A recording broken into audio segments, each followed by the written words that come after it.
우리 기도하시면서 수요 예배 하나님 앞에 드리도록 하겠습니다. 하나님 아버지 감사합니다. 주께서 오늘도 우리를 눈처럼 지키시고 보호하시며 그 오른손 장중에 붙잡아 주심을 감사드립니다. 하나님 아버지, 오늘도 우리가 수요일 주님 전에 나와 함께 예배드립니다. 말씀이신 주님을 만나는 귀한 시간 되게 하시고 주님과 대면하여 함께 연락하며 주님의 이끄심을 경험하는 귀한 시간 될 수 있도록 역사하여 주시옵소서. 감사드리며 예수님의 이름으로 기도드립니다. 아멘. 우리 하나님 말씀 함께 보시겠습니다. 누가복음 23장 47절부터 56절까지 있는 말씀입니다.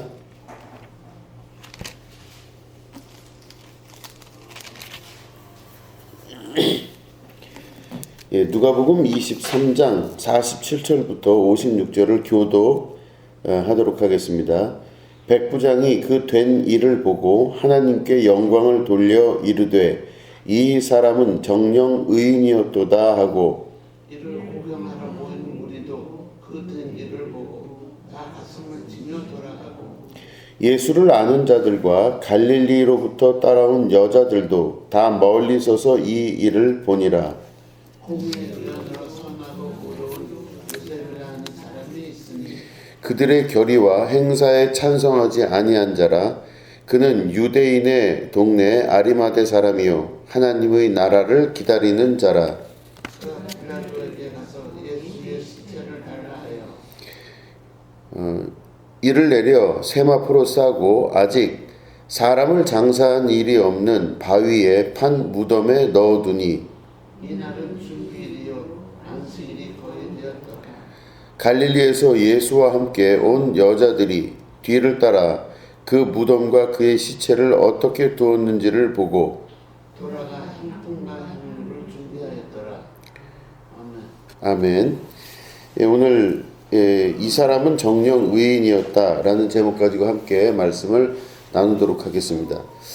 누가복음 23장 47절부터 56절까지 이렇게 보면은 세 명의 등장 인물이 나옵니다. 첫 번째는 백부장이라는 사람이 나오고, 두 번째는 아리마대 요셉이라는 사람이 나옵니다. 그리고 세 번째는 갈릴리로부터 온 그 여인들이 나오게 됩니다. 근데 먼저 백부장부터 보면 지금 이제 그 47절에 백부장에 관한 이야기가 먼저 나옵니다. 백부장이 그 된 일을 보고 하나님께 영광을 돌려 이르되 이 사람은 정녕 의인이었도다 하고 이렇게 기록되어 있습니다. 이 백부장은 유대인이 아닙니다. 로마 사람입니다. 그래서 점령지인 이스라엘에 이렇게 와서 관리를 하는 관리인이라 볼 수 있겠죠. 그러니까 아마 부하가 한 100명 정도 되는 그런 그 사람을 백부장이라고 합니다. 근데 이 사람이 100명 정도의 부하를 데리고 했던 일이 바로 뭐냐면 사형 집행을 하는 사람이었던 겁니다.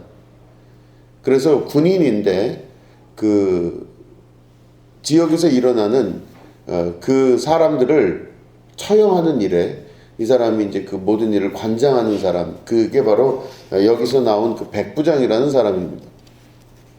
근데 이 백부장이라는 사람이 예수님의 그 십자가에 달려 죽으심을 직접 관장하고 또 보게 되는 거죠. 아마 이 백부장이 예수님이 누구시며 어떤 죄목 때문에 여기까지 왔나 하는 것들을 다 이미 알고 있었을 겁니다. 그래서 백부장이 이제는 이제 추스리면서 예수님을 십자가에 매달아서 사형 집행까지 다 하고 났는데, 그때 이 백부장이 사람들 앞에서 그런 말을 한 것입니다. 첫 번째는 백부장이 그 된 일을 보고 하나님께 영광을 돌렸다, 이렇게 되어 있습니다.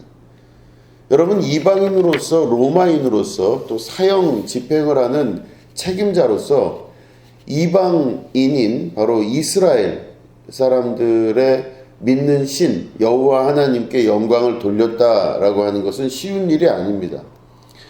이 사람이 그렇게 이야기를 하고 하나님께 영광을 돌린 것은 그 장엄한 십자가의 사건이 이방인의 눈에 보기에도 엄청난 일이었던 것입니다. 이거는 그냥 일어날 일이 아니라 하나님께서 만드시고 결론을 맺으신 일이다, 이렇게 보게 되는 것이죠.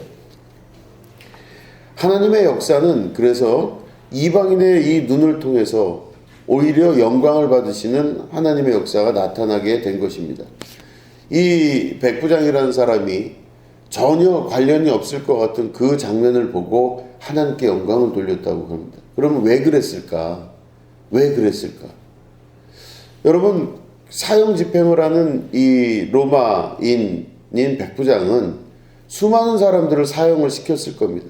그래서 사형장의 이슬로 많은 사람들을 보내게 되는데 그 집행하는 과정에서 사람들을 수도 없이 본 거예요.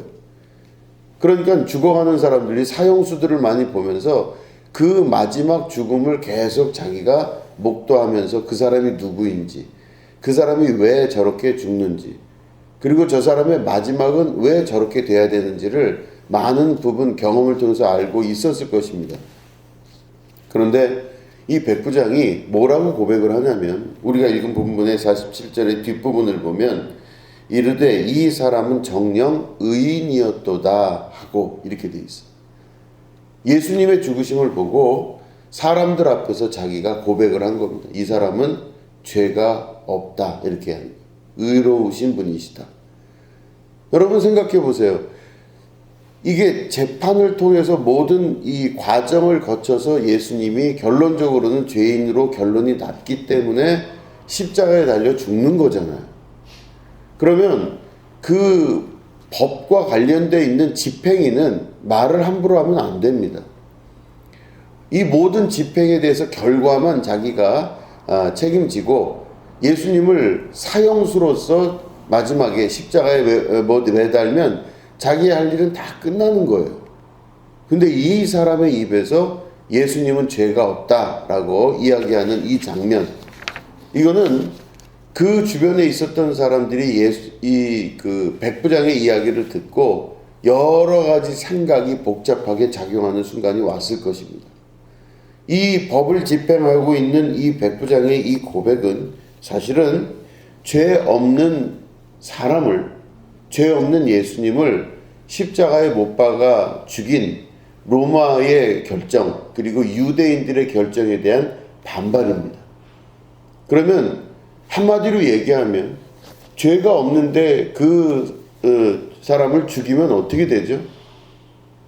죄가 없는 사람을 죽이게 되면 나중에 그 판결을 내린 사람들과 그리고 그 판결을 집행하는 모든 사람들이 다 죄인이 되는 거예요.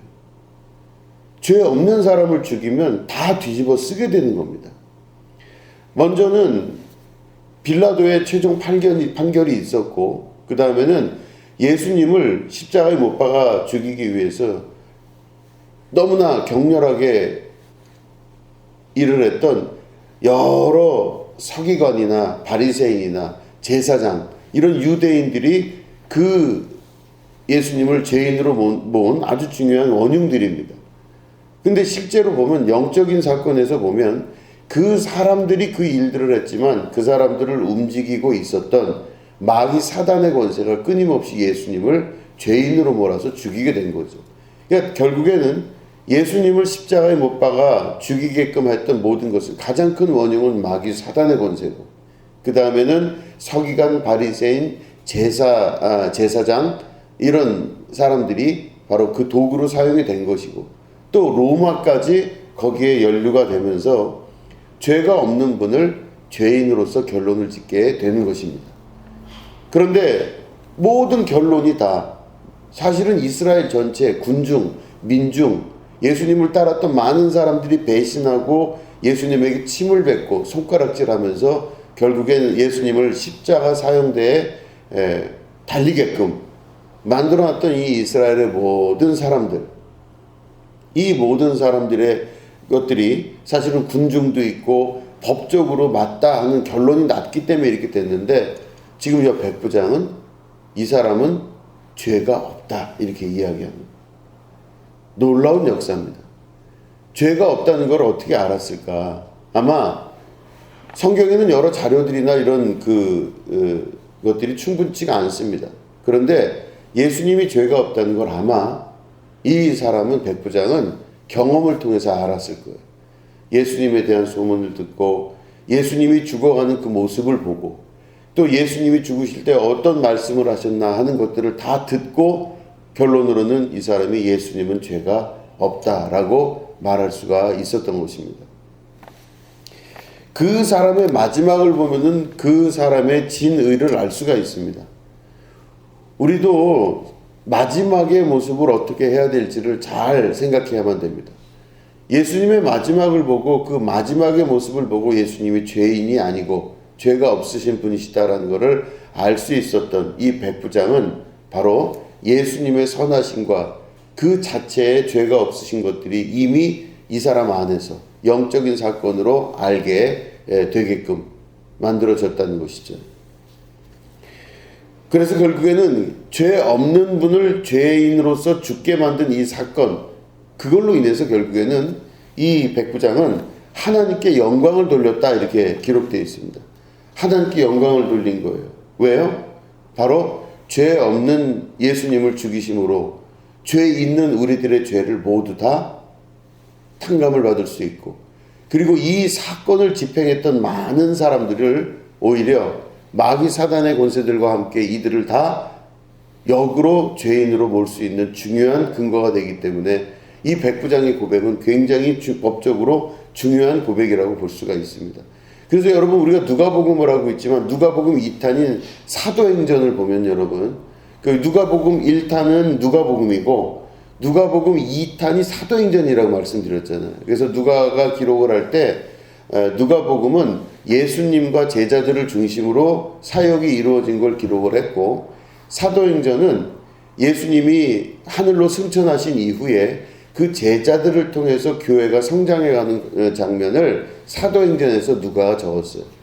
그런데 이 사도행전의 1장에 처음에 보면은 성령의 임재 뭐 이런 것들이 나오는데, 그 성령의 임재 직전에 바로 누가복음을 처음 여는 그 단어가 뭐냐면은 사도행전을 여는 처음에 그 문장이 뭐냐면 사도행전 1장 8절입니다. 제가 읽어보겠습니다.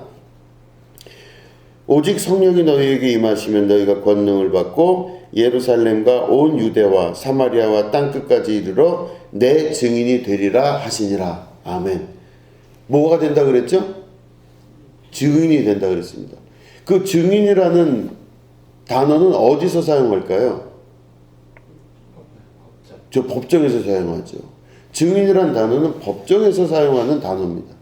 그럼 다시 말해 누가복음의 기자인 이 누가는 앞에 있었던 예수님의 죽으심과 부활, 승천하심에 대한 기록을 하고, 두 번째 사도들의 이 이야기를 적어냈던 사도행전을 시작을 어떻게 하느냐? 예수님 말씀 안에서 너희가 증인이 되라 그러셨습니다. 그럼 증인은 바로 뭐예요? 죄 없는 예수님을 십자가에 못 박아 죽인 그 사람들의 죄가 오히려 더 크다, 그게 맞다라고 증거를 하는 것입니다. 다시 말해 죄 없는 분을 죽인 그 사람들에게 오히려 모든 죄가 있다는 것을 증명하는 일에 우리가 증인으로서 사용이 된다고 하는 것입니다. 그래서 십자가를 메고 우리가 십자가를 들고 같이 돌아다니고 십자가를 내가 목걸이도 하고 십자가를 하는 그 이유는 뭐냐? 십자가를 보면 마귀 사단의 권세들이 자기들이 했던 모든 행위가 잘못됐다는 것을 법적으로 아는 것입니다.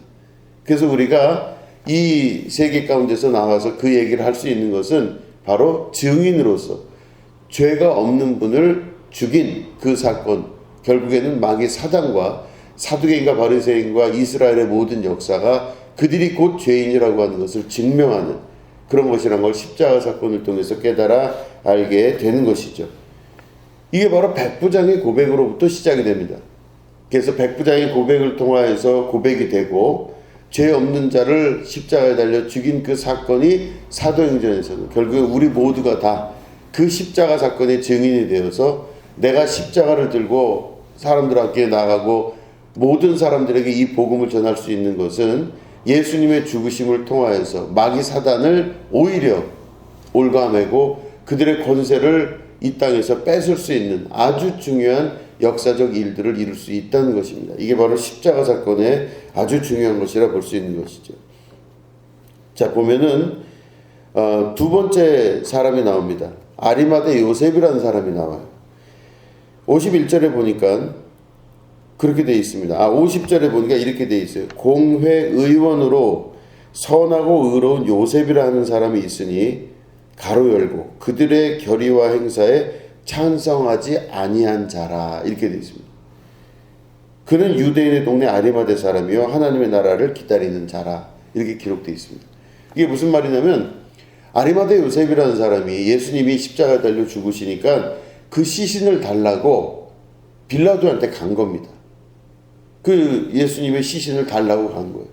근데 이 아리마대 사람이 어떤 사람이냐면 유대인 중에 유대인이었습니다. 이 사람은 사내들인이라고 하는 공의회, 요즘으로 치면 국회의원이에요. 국회의원이 단순히 선거에 의해서 된 거가 아니라 대대로 그 집이 귀족 집안이어야 돼요. 그 집안이 귀족인데다가 사람들의 신망을 얻는 그런 일들을 했던 게 사내들인 회원들입니다. 이 사내들인 회원 중에 한 명인 바로 이 아리마대 요셉이라는 사람이 예수님의 비밀 제자와 같이 예수님을 비밀리에 쫓아다녔던 거예요. 대놓고 쫓아가면 안 됐었던 겁니다. 자기의 정치적 역량이 있고 정치적 일이 있기 때문에 예수님을 대놓고 쫓아가지는 않았던 걸로 보입니다. 그 비밀리에 숨어서 몰래 예수님의 말씀을 듣고 예수님을 만나기도 합니다. 니고데모가 그랬듯이 아리마대 요셉도 예수님을 아마 밤에 몰래 예수님을 찾아가서 말씀을 들었을 수도 있었던 사람이죠. 그런데 여러분, 이 아리마대 요셉이 성경 전반에 나타나지 않은 이유가 비밀로 이 사람이 예수님을 쫓아다니면서 예수님의 제자가 됐던 걸로 보이는데 왜 예수님을 비밀리에 쫓아갔을까요? 그거는 자기가 대놓고 만약에 예수님을 믿는다 하면 사내들인에서 쫓겨날 수도 있고 또 사람들로부터 지탄을 받을 수도 있고 또 여러 가지 정치적 어려움에 빠질 수 있기 때문에 자기가 어떤 식으로든 손해를 보지 않으려고 이 아리마대 요셉은 예수님을 쫓아가되 적당한 거리를 두면서 몰래 예수님을 만났던 것입니다. 그리고 예수님의 제자라고 스스로 이야기를 하고 살았던 것이죠. 그런데 그 아리마대 요셉이 그렇게 예수님을 비밀리에 만났으면요, 나중에 시간이 흘러서 예수님이 지금 십자가에 달려 죽으셨잖아요. 아직 부활에 대한 이야기가 없을 때입니다. 예수님 십자가에 달려 죽으셔서 지금 시신이 십자가에 걸려있는 상태예요. 그러면 비밀리에 예수님을 쫓아왔던 사람이라면 여러분들이라면 어떻게 하실 거예요? 이제 다 끝났구나 싶은 생각을 할 거 아니겠습니까? 그러면 예수님을 비밀리에 쫓아왔던 이 사람이 맨 마지막에 와서 그 비밀을 밝힐 이유가 있어요, 없어요? 없어요. 밝힐 이유가 없습니다. 그냥 비밀리에 그대로 묻고 가면 될 문제입니다. 전면에 나설 이유가 전혀 없어요. 자기가 지금까지 예수님을 쫓아올 때 비밀리에 몰래 예수님의 말씀 듣고 쫓아왔는데 그분이 돌아가셨다면 이제는 더 이상 밝힐 이유가 없습니다. 지금까지 잘 해왔기 때문에. 그런데 갑자기 이 아리마대 요셉이 전면에 등장을 한 거예요. 그리고 빌라도에게 가서 예수님의 시신을 달라고 한 겁니다. 이 아리마대 요셉은 물론 요한복음에 보면은 예수님의 뼈가 꺾이지 않았다는 것을 이제 구약 성경에서 그리스도가 오실 때 그 뼈가 꺾이지 않을 것이다. 33개의 뼈가 꺾이지 않을 것이다. 예언이 되어 있어요. 그 예언을 이루기 위해서 아리마대 요셉이 나타난 것이다. 이렇게 기록을 요한복음은 하고 있습니다. 예수님의 시신을 거두어서 보통 사람들은 그 뼈를 꺾었대요. 그 사형수가 죽게 되면 그 사형수의 죽음을 보고 시신을 내려 이렇게 십자가에서 내린 다음에 다 뼈를 꺾어서 33개의 뼈를 꺾는 게 풍습이었다고 합니다. 그런데 예수님의 시신에는 전혀 손을 대질 않았어요. 왜 그랬습니까? 아리마대 요셉이 그 예수님의 시신을 가져다가 한 번도 사용해 보지 않았던 그 무덤에다가 예수님을 안장을 시켰기 때문에 그렇게 된 것입니다. 이 아리마대 요셉이 전면에 등장할 수 있었던 여러 가지 이유가 있었겠지만 아마 첫 번째는 하나님께서 이 아리마대 요셉을 말씀 그대로 기록된 대로 이루기 위해서 사용하신 것이다 이렇게 볼 수 있고, 두 번째는 아리마대 요셉이라는 이 사람의 마지막 결단이 위대하다는 것입니다. 어찌 보면 자기가 지금까지 살아왔던 방식대로 그대로 조용히 비밀리에 모든 것들을 다 완성하고 그냥 끝내면 되는 겁니다. 더 이상 드러낼 이유가 없는데 아리마대 요셉은 예수님의 십자가의 죽으심을 보고 자기가 지금까지 살아왔던 생명에 그리고 무엇을 지키는가에 대한 것에 대해서 깊은 회한을 가졌던 것으로 추정해 볼 수 있습니다. 내가 나를 지키려고 하는 게 많잖아요. 인간의 본성 안에서는 자기 자신을 지키고 싶은 욕구가 되게 강합니다. 다 내 인생과 삶을 지키고 싶어요. 그렇기 때문에 자기에 대해서 집착을 하고 자기를 지키려고 노력을 해요. 그래서 예수 믿어서 손해 안 보려고 하는 겁니다. 예수 믿고 손해 안 보고 예수님 쫓아다니면서 굳이 그렇게 하지 않으려고 하기 때문에 본능적으로 자기를 지키려고 하는 욕구, 그 욕망이 있기 때문에 자기 거 절대 손해 안 보고 자기가 그것으로 인해 피해당하지 않으려고 굉장히 노력을 하는 거죠. 인간의 본성 중에 하나라고 볼 수가 있습니다. 그런데 예수님의 십자가에 달려 죽으심을 보고 그 백부장이 이분이 죄가 없구나라고 하는 것을 고백을 하고, 아리마대 요셉이 그런 장면을 보면서 예수님의 죽으심을 본 이후에 그 죽으심을 근거로 해서 아리마대 요셉이 나는 도대체 왜 살고 있으며 내가 그렇게 위하고 그렇게 소중히 여기는 건 무엇이며 자기 자신에 대한 성찰의 역사가 나타나기 시작했던 겁니다. 이것도 역시 성령의 감동이 아닐까 생각합니다. 자기 자신이 진짜 귀히 여기고 자기를 지키기 위해서 소중히 여기기 위해서 지금까지 비밀리에 예수를 쫓아다니고 사람들한테 밝히 드러내지 않으면서 이렇게 뒷골목으로 다니는 사람처럼 살았던 자기 인생에 도무지 자기는 이 예수님의 죽음을 보고 그것들을 묵과할 수가 없었던 것이죠. 그래서 아리마대 요셉은 갑자기 나타나지 않아야 될 것 같은 그 때에, 그리고 나타나도 아무런 유익이 없는 그때에 제일 예수님의 제자들과 예수님을 따랐던 많은 사람들이 위험한 그 시기에 아리마대 요셉이 바로 빌라도 앞에 또 사람들 앞에 전면으로 나서게 되었던 것입니다. 의외의 장면이 나타난 것이죠. 우리도 신앙생활을 할 때 여러 가지 자기를 보호할 수 있는 보호장치를 많이 합니다. 예수님 쫓아갈 때도 자기를 보호하기 위한 보호장치들을 많이 하는 것이죠. 이렇게 살아야 되겠다, 저렇게 살아야 되겠다 하지만 절대로 자기 자신을 희생시키지 않냐고 자기 자신을 보호하는 일에 익숙하게 살아온 것입니다. 아리마대 요셉같이 사는 것이죠.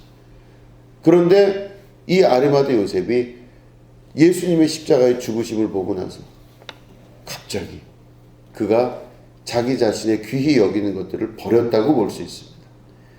내가 도대체 지키려고 했던 건 무엇이며 나는 무엇을 위해 살았고 무엇을 위해 내가 이러고 살고 있나, 거기에 따른 신앙적 결단과 신앙적인 자기의 연민이 결론으로 나와서 모든 것들을 주님 앞에 버리고 포기하는 자가 됩니다.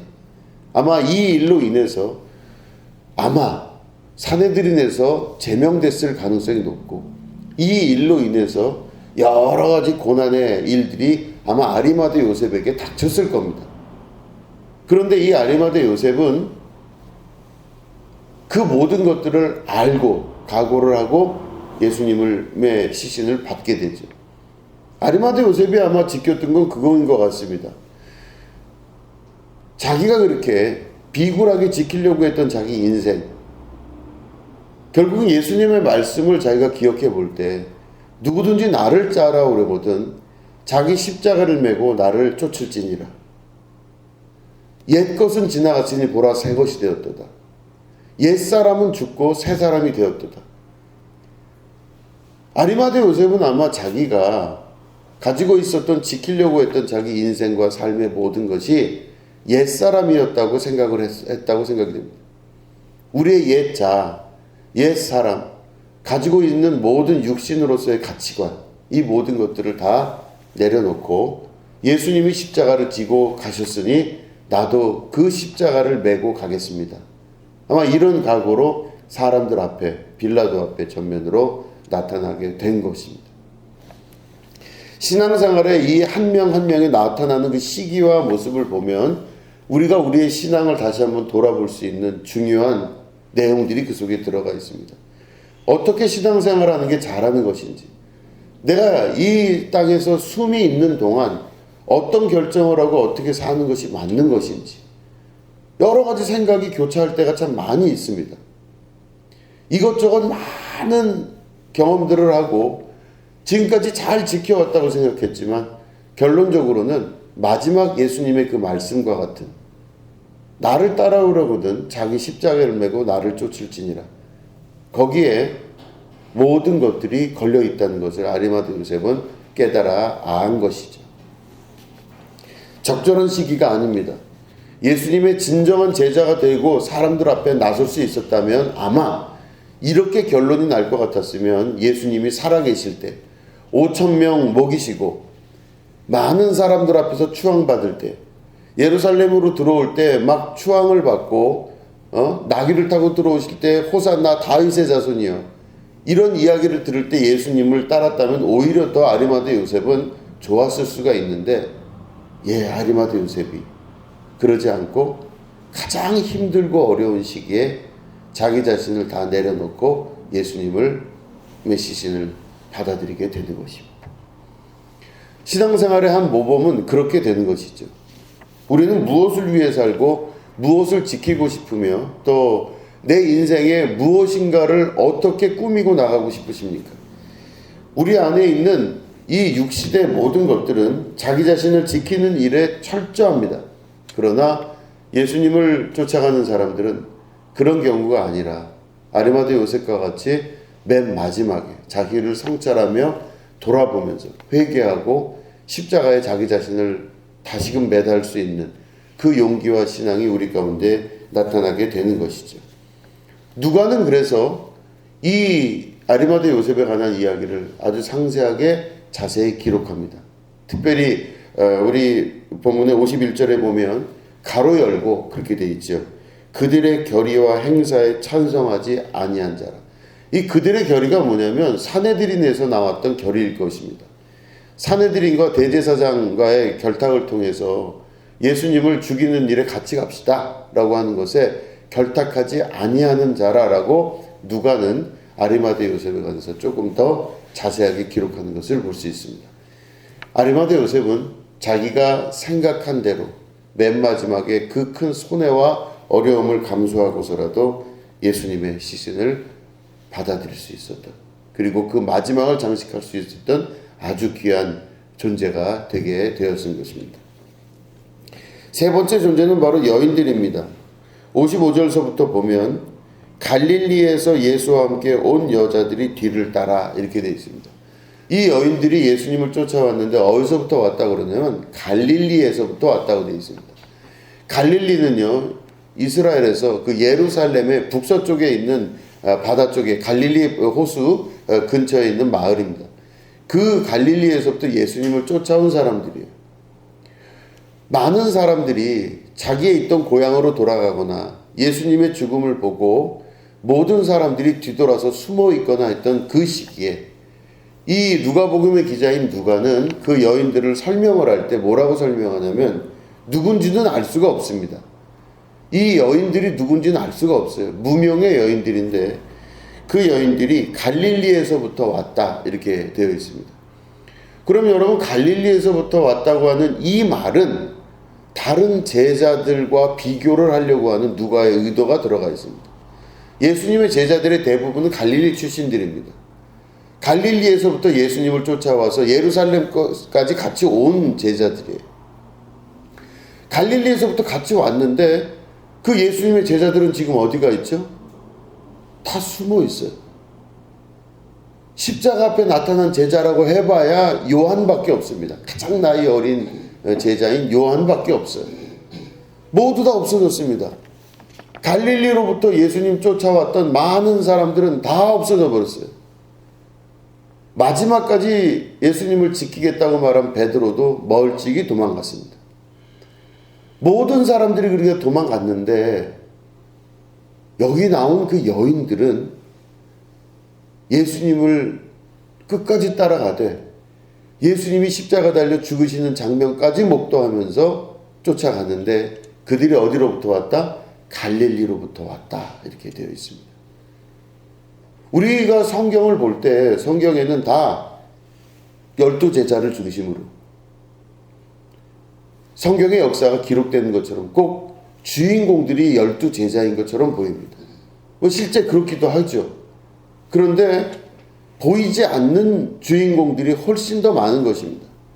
보이지 않는 주인공은 바로 누구냐면 여인들이었습니다. 이들은 자기가 죽을지도 모르고 혹여 이때는 뭐 사람 생명 알기를 아주 쉽게 생각하는 시기였기도 했고 또 여인들에 대한 그 존중이 없었던 시기에 정말 죽이면 돌로 쳐서 죽일 수도 있었고 아주 잔인하게 죽일 수도 있었던 그 시기에 가장 용기를 낼 수 있었던 건 원래 남자들이라고 생각했던 시기에 오히려 그 용기가 대단해 보였던 이 제자들, 베드로 같은 이 열심당원이었던 이런 사람들이 전부 도망갔던 가장 무섭고 엄혹한 시기에 아무 힘도 없고 아무 능력도 없고 정말로 존중받지 못했던 이 여인들은 끝까지 예수님을 쫓아가고 또 십자가에서 죽으신 이후에도 예수님 주변을 지키는 자들이 되었다는 것입니다. 그들이 갈릴리로부터 왔다라는 것을 성경에 기록한 것은 제자들과의 비교를 하고 싶었던 누가의 의도라고 볼 수가 있는 것이죠. 같이 예수님을 믿는 사람들은, 예수님을 쫓아가는 사람들은 많은 사람들이 갈릴리 출신입니다. 특별히 제자들은. 그럴 때 이 나머지 보이지 않고 이름도 알려지지 않은 무명의 이 여인들은 예수님의 죽으심 이후에 오히려 더 누가복음을 통하여 그들의 신앙과 믿음이 가장 본받을 만한 신앙이 아닐까 생각을 하게끔 만드는 그 장면이 바로 오늘 읽은 이 본문의 장면입니다. 세 명 다 아주 중요한 메인을 차지하지 않은 제자들입니다. 백부장은 이방인이었습니다. 유대인에게 속하지도 않은 사람이었었고 그는 영적인지 안영적인지도 알 수 없는 사람입니다. 오히려 로마인으로서 백부장으로서 사형 집행인 역할을 했던 군인 중에 한 명이었는데 이 백부장이 예수님을 보고 그분은 법적으로 죄가 없다라고 사람들 앞에서 공언을 했습니다. 그 사건이 만약에 사람들에게 알려지게 되면 이 백부장은 자기 자리에서 잘릴 수도 있는 겁니다. 먼저 있었던 모든 법원의 판결들을 뒤집어 엎는 이야기를 백부장이 해버린 거예요. 그러면 자기 상관들이 거기 다 있는데 상부 기관에서 결정이 나서 내려온 그 사건을 가지고 이 양반이 죄가 없다라고 그 사형 집행하는 사람이 얘기를 하면 이 사람은 자기 인생이 도대체 어떻게 되는지 모를 그런 존재가 되는 것입니다. 결국에는 이 여기 나온 지금 3명 있죠. 백부장과 또 여인들과 아리마대 요셉은 이 마지막 예수님의 십자가 장면에 가장 중요한 장면들을 연출합니다. 이들은 자기의 유익을 구하지 아니하고 그리스도를 생각할 줄 아는 사람으로 자기의 결론을 맺게 됩니다. 오히려 이 사람들이 예수님의 부활에 동참함과 동시에 이 사람들이 그 일을 계기로 다시 태어나는 사람이 되는 것입니다. 백부장은 자기가 자리에 연연하지 않는 사람이 되는 것이죠. 그 일로 인해서 그 고백으로 인해서 법정에서 혹은 법원에서 너 나가 그리고 더 큰 어려움을 당한다 할지라도 나는 옳은 것을 위해서 이 말을 끝까지 하겠다라고 고백하는 사람이 될 수 있고 아리마대 요셉은 사내들인 회의에서 쫓겨날 가능성이 있지만 그런 것들 염두에 두지 않고 가감하게 그런 고백을 예수님의 시신을 받게 되고 마지막 이 갈릴리로부터 온 여인들은 갈릴리로부터 같이 왔던 다른 제자들의 배신과 배반이 있을 때 오히려 가장 약한 자들이 가장 강하고 담대하게 주님 옆을 지킨 귀한 역사를 이뤘다고 하는 것입니다. 그래서 오늘 우리가 읽은 누가복음 23장 47절부터 56절의 말씀은 우리 마지막 때에 우리 신앙인들이 가져야 될 중요한 신앙의 자세가 어떤 것인가를 말씀하고 있는 것입니다. 여러분, 이런 신앙을 우리가 가지고 살게 되기를 주님의 이름으로 축원합니다. 주님, 제가 내 유익을 구하고 나만을 생각하고 자기중심적으로 생각해서 이 세상에서 가지고 있었던 모든 생각들을 자기중심으로 생각했던 것들을 주님 앞에 내려놓고 내가 이제는 예수님 닮기 원하고 예수님 따르는 자가 되기를 원합니다. 고백하면서 내 약함을 고백하고 오늘도 성령께서 내 안에서 역사를 이루시면서 그리스도의 증인으로서 살아나가며 하나님께서 우리에게 주신 귀한 새로운 삶을 살아나갈 수 있는 그런 축복과 결단의 마지막이 되는 그런 귀한 삶을 살 수 있도록 성령께서 우리를 도우시는 그런 축복과 은혜를 여러분 경험하시게 되길 축원합니다. 기도하겠습니다. 하나님, 우리 예수님 십자가 달려 죽으셨을 때 대부분 이름 있고 명망 있는 많은 제자들은 다 도망갔습니다. 그런데 이름도 없었고 나타날 이유가 없었던 많은 사람들이 그때 등장하게 됩니다.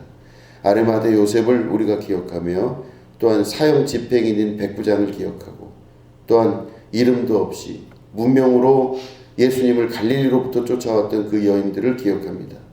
하나님, 우리가 신앙생활할 때 어떻게 해야 될지를 잘 결단하며 살아갈 수 있는 귀한 백성이 되게 하시고 예수 믿는 게 진짜 무엇인지를 다시 한번 생각할 수 있는 귀한 역사가 있게 하여 주시옵소서. 감사드리며 예수님의 이름으로 기도드립니다. 아멘.